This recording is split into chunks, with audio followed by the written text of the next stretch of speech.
Daniel capítulo 12, abra a sua Bíblia. Vamos para o último capítulo desse livro tão especial. O tempo do fim, colocaram assim o subtítulo nesse último capítulo. Cada capítulo nós destacamos um número. E nesse capítulo 12 eu destaquei o 1335. 1335 dias para a felicidade. Assim intitulei o nosso seminário de hoje. Você que nos acompanha pela internet, seja muito bem-vindo ao nosso último capítulo dessa série Profecias de Daniel, capítulo 12. Começamos lá no ano 600 antes de Cristo, com os jovens judeus sendo levados cativos para a Babilônia.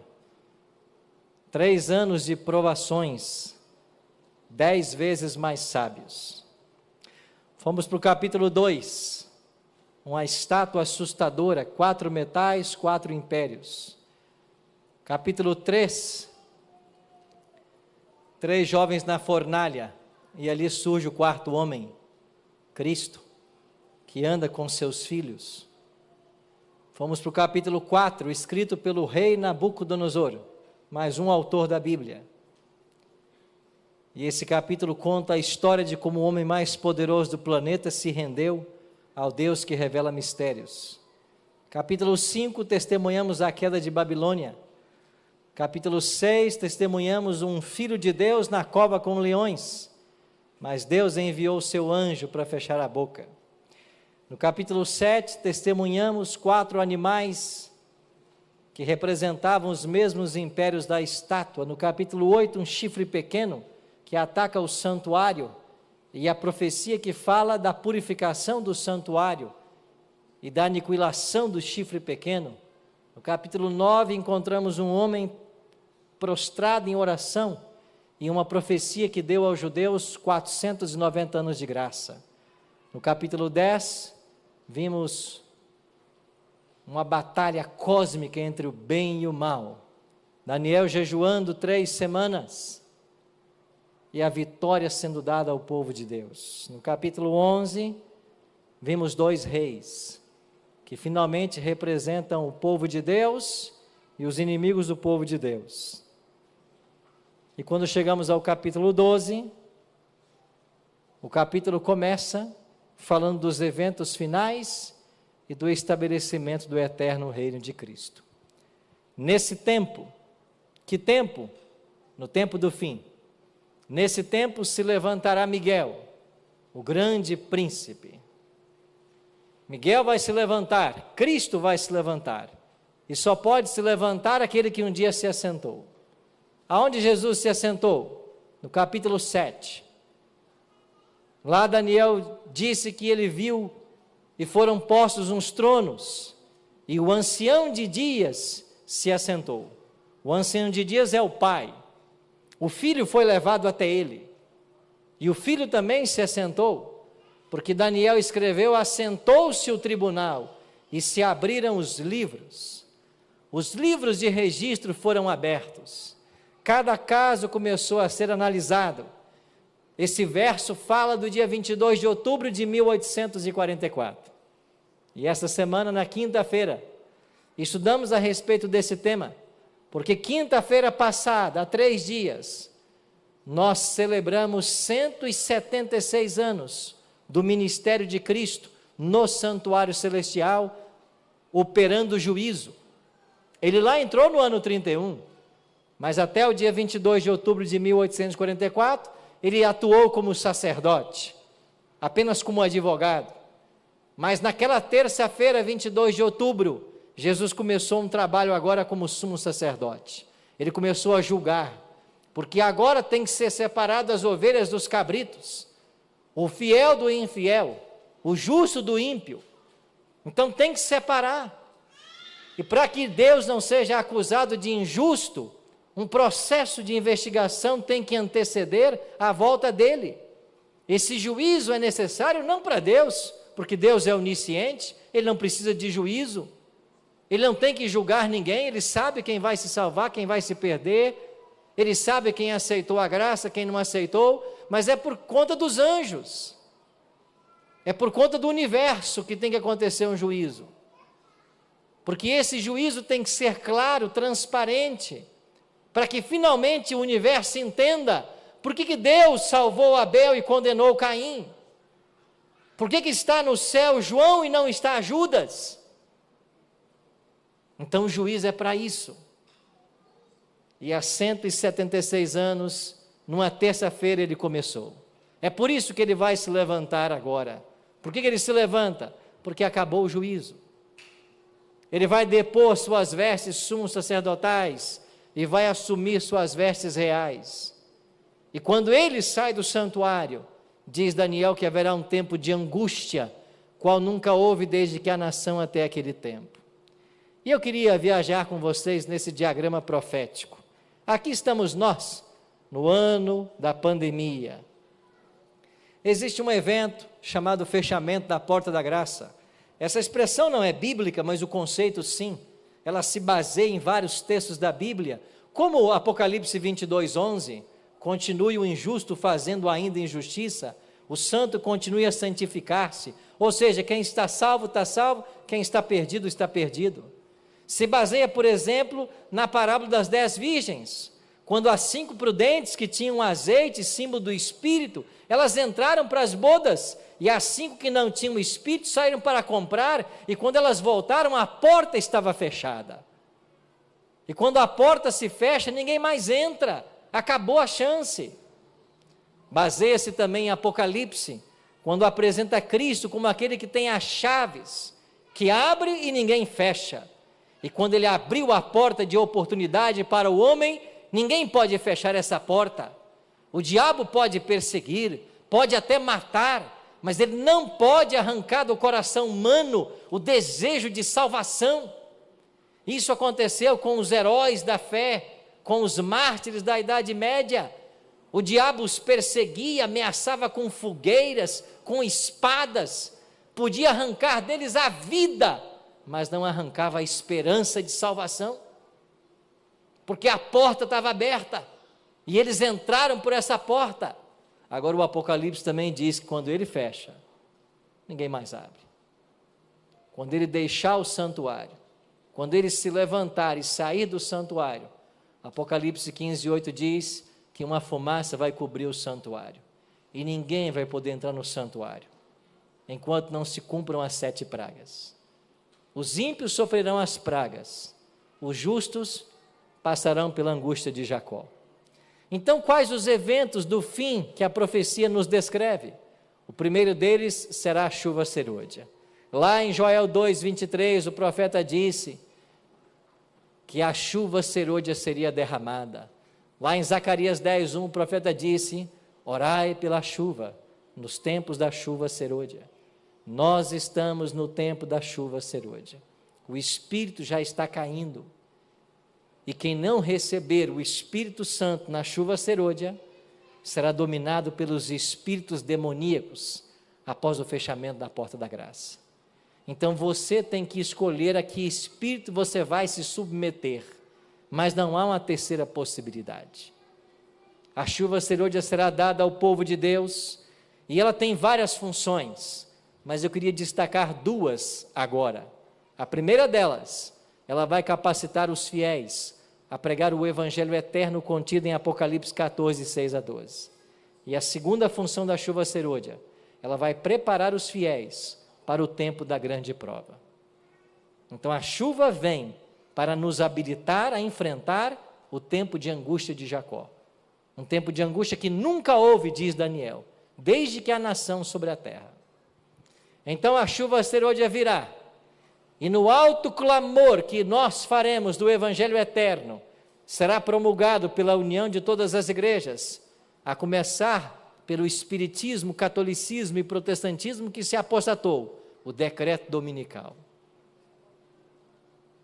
O decreto dominical vai ser promulgado. As pessoas serão obrigadas a santificarem o primeiro dia da semana. E quem não se dobrar diante dessa lei, não vai poder comprar e nem vender. Aí sim o povo de Deus terá que viver uma experiência de fé, porque você não vai ter um chibata aberto para você. E se você não tem condições de comprar e vender, você vai depender de Deus para a sua sobrevivência. É por isso que hoje nós precisamos de uma fé com Deus, uma experiência com Ele, que ora nós não possuímos. Depois do decreto dominical, o Evangelho atingirá a última criatura. E nesse momento final, Satanás vai tentar personificar a volta de Jesus. Ele vai aparecer nas nuvens dos céus, como sendo o próprio Cristo. Ele vai pisar na terra. Ele vai ressuscitar apóstolos. Quer dizer, demônios que se passarão por apóstolos. E as pessoas dirão: Pedro está entre nós, Paulo está entre nós. E esses apóstolos irão corroborar com a pregação desse falso Cristo, e ele vai lançar sua bênção sobre os guardadores do domingo. E a humanidade vai se dividir em dois grupos: uma grande fatia que abraçou o novo Cristo, e um pequeno grupo que não aceita se submeter às leis humanas. E nesse momento vai se fechar a porta da graça. Quando a última alma tiver condições de escolher, Jesus deixa o santuário. Cumpre-se Daniel 12:1. Quem está salvo, quem está perdido. E cairão as pragas. Quando a primeira praga cair, lá de Apocalipse 16:2, úlceras malignas e perniciosas, Jesus não mais está no santuário. E os ímpios que sofrerão as pragas se perguntarão, ou perguntarão aos seus líderes e ao próprio Cristo, entre aspas, que está entre eles: que história é essa das pragas? Nós não nos unimos numa só igreja? Não somos um só rebanho? E o Senhor não é o nosso pastor, o Cristo entre nós? Por que as pragas estão caindo? E a resposta será: porque nem todos se uniram. Há um grupo aí. E enquanto esse grupo não for exterminado, a ira de Deus não será aplacada. Então o que vai acontecer? Será lançado o decreto de morte, de Apocalipse 13. E agora, aqueles que não podiam comprar e nem vender, são réus de morte. E é nesse momento que acontece a angústia de Jacó. Porque um dos ingredientes dessa angústia de Jacó é ter que fugir para salvar a vida. E finalmente nós teremos o livramento dos salvos. Porque quando as espadas se levantarem contra os salvos, elas cairão ao solo como palha. E nesse tempo, nenhuma vida de justo será ceifada. Deus vai guardar seu povo e nós seremos libertos dessa crise.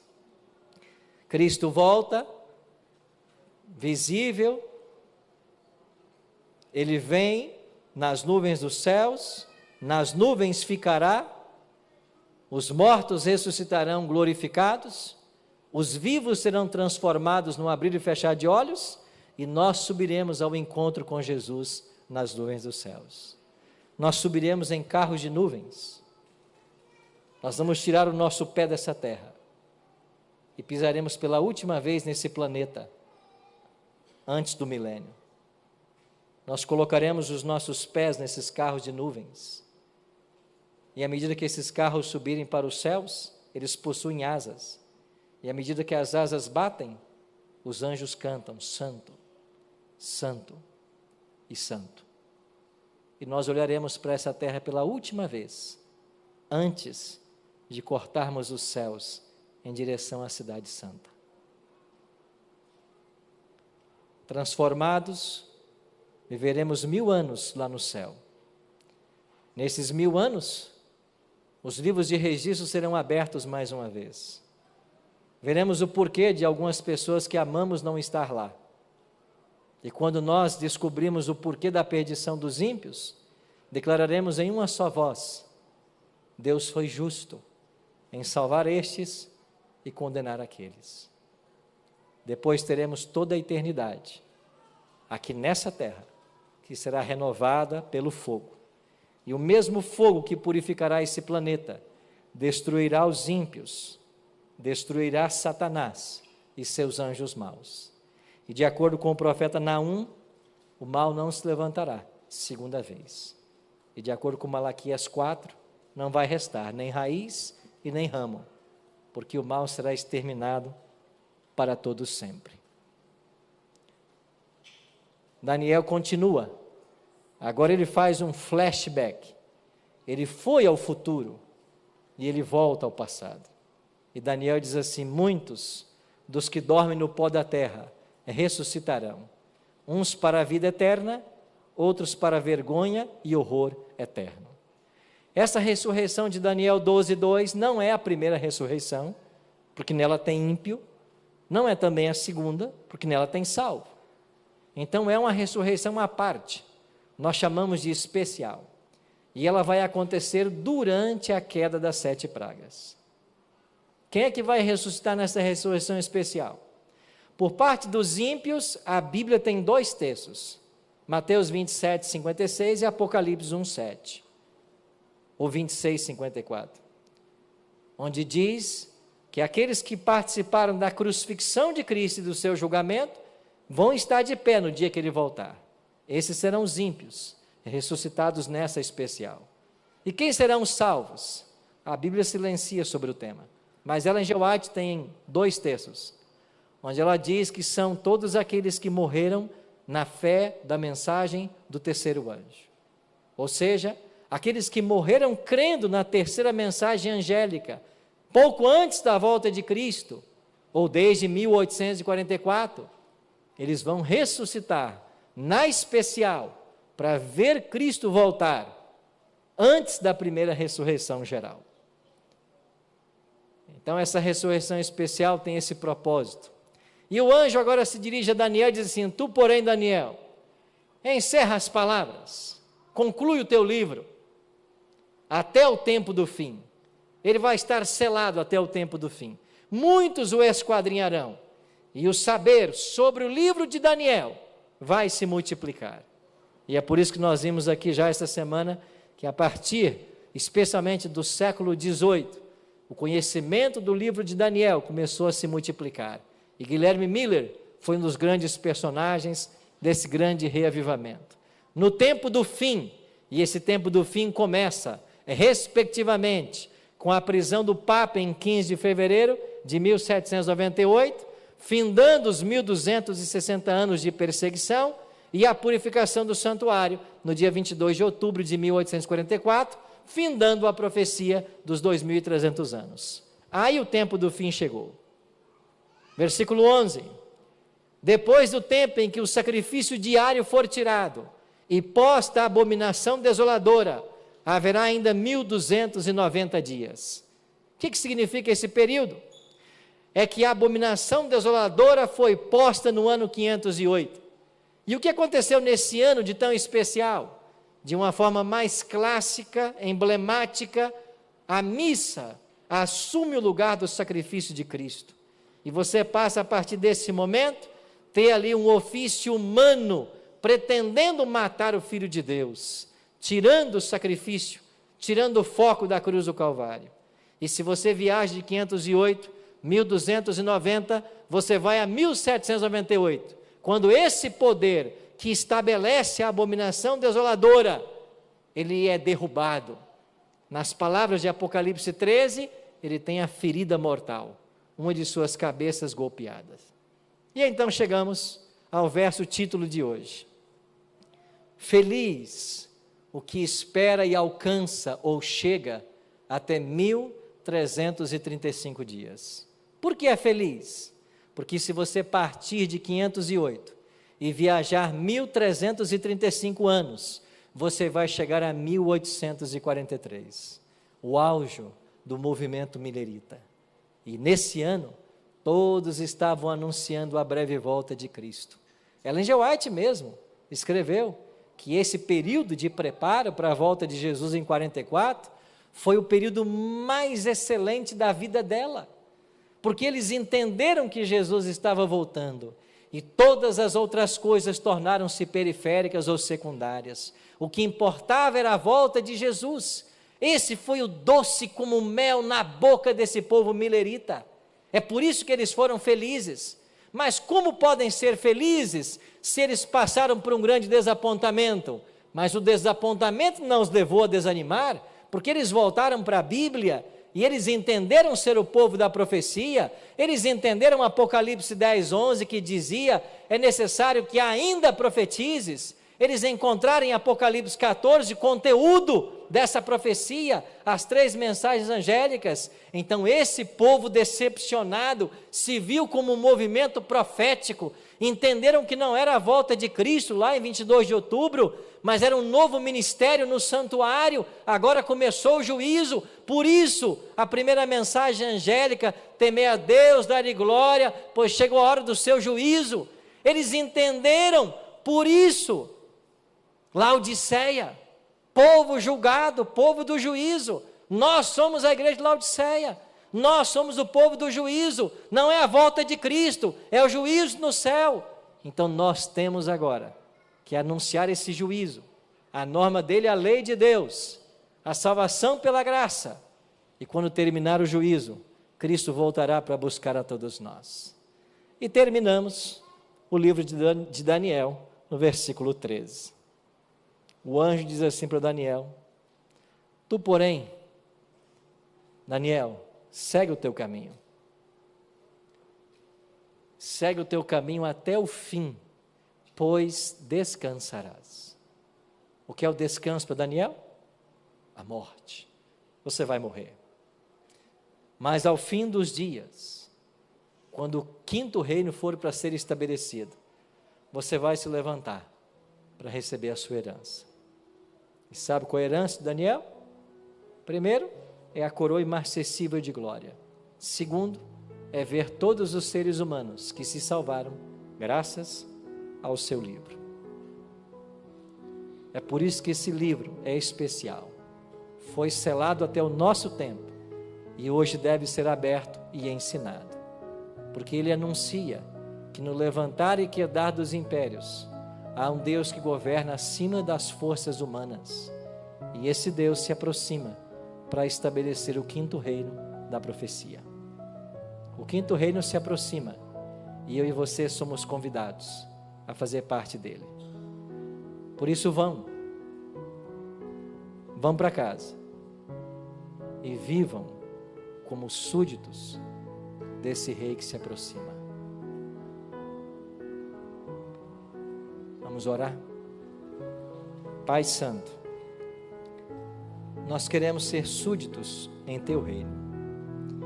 Nós queremos estar entre aqueles que vão erguer suas cabeças e dizer: eis que este é o nosso Deus, o qual aguardávamos, e Ele nos salvará.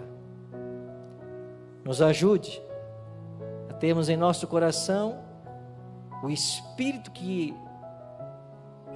ajudou os mileritas a tornar todas as coisas nesse mundo periféricas e secundárias, para que o preparo para o teu regresso fosse o objetivo central.